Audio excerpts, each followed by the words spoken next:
In 1961, Eisenhower warned about the possible rise of a technological elite that would control public policy without people's awareness. We must also be alert to the equal and opposite danger that public policy could itself become the captive of a scientific, technological elite.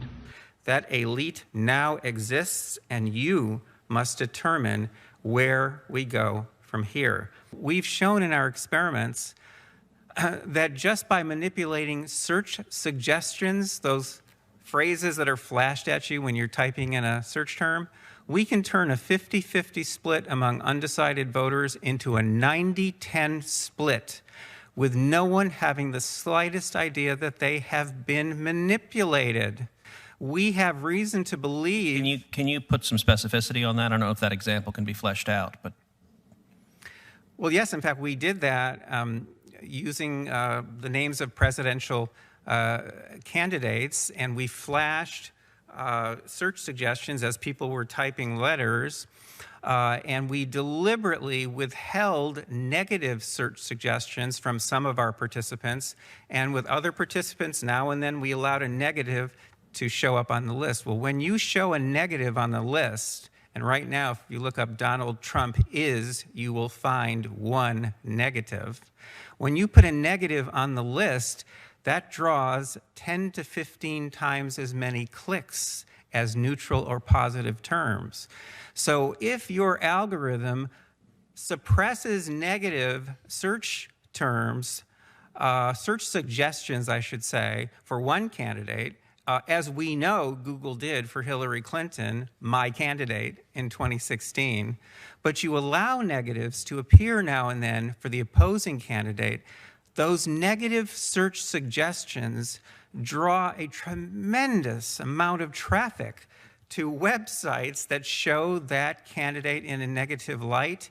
And what I'm telling you is we have shown that using this technique, we can turn a 50-50 split among undecided voters into a 90-10 split with no one having the slightest idea they have been manipulated. We have reason to believe that Google is knowingly, deliberately, strategically manipulating people's thinking and behavior from the very first character people type into the search box. And now to the Trump presidency. Google has responded to the president's claims that the tech giant's search engine is rigged.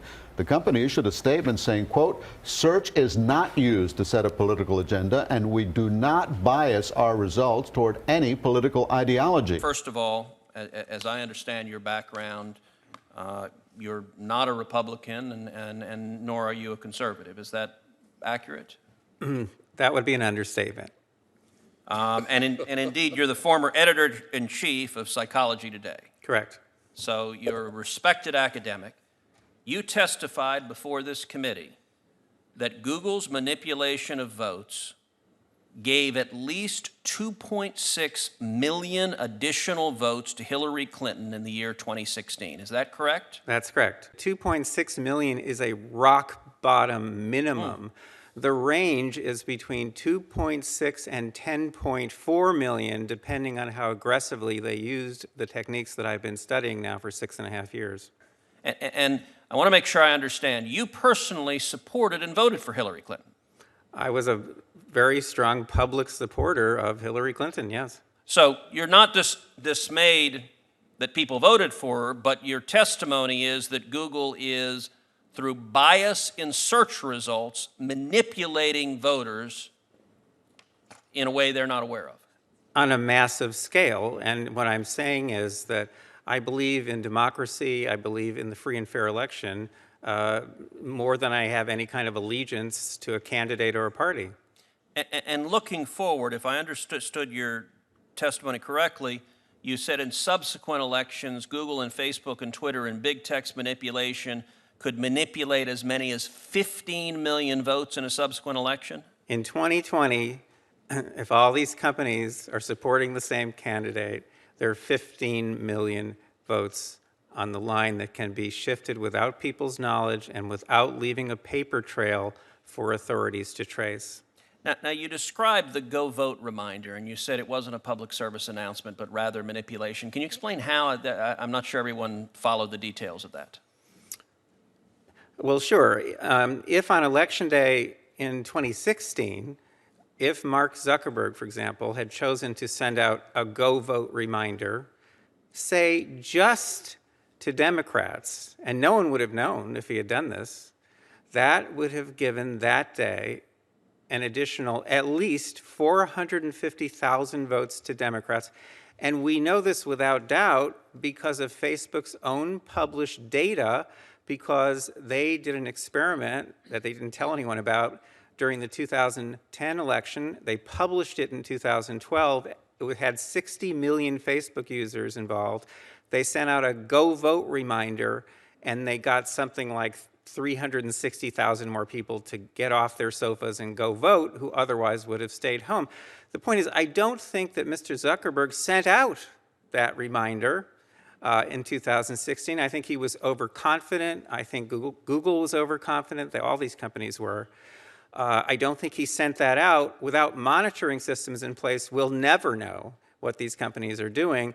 But the point is, in 2018, I'm sure they were more aggressive. We have lots of data to support that. And in 2020, you can bet that all of these companies are going to go all out. And the methods that they're using are invisible. They're subliminal. They're more powerful than most any effects I've ever seen in the behavioral sciences, and I've been in the behavioral sciences for almost 40 years. These are the people who want to run our elections, not just our speech, and control what you see and hear and say.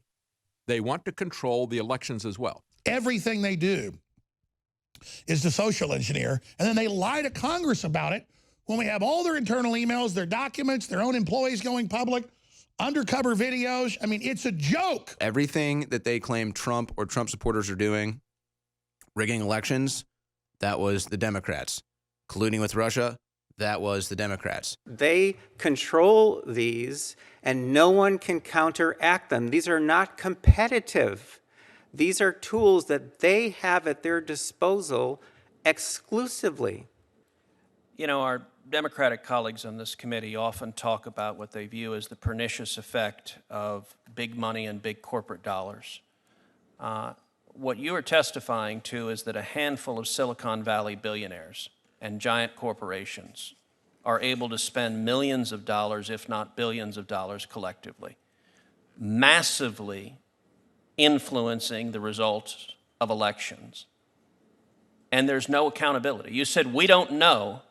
We have no way of knowing if Google or Facebook or Twitter sends it to Democrats or Republicans, or how they bias it, because it's a black box with no transparency or accountability whatsoever. Am I understanding you correctly? Senator, with respect, I must correct you. Please. If Mark Zuckerberg chooses to send out a Go Vote reminder just to Democrats on Election Day, that doesn't cost him a dime.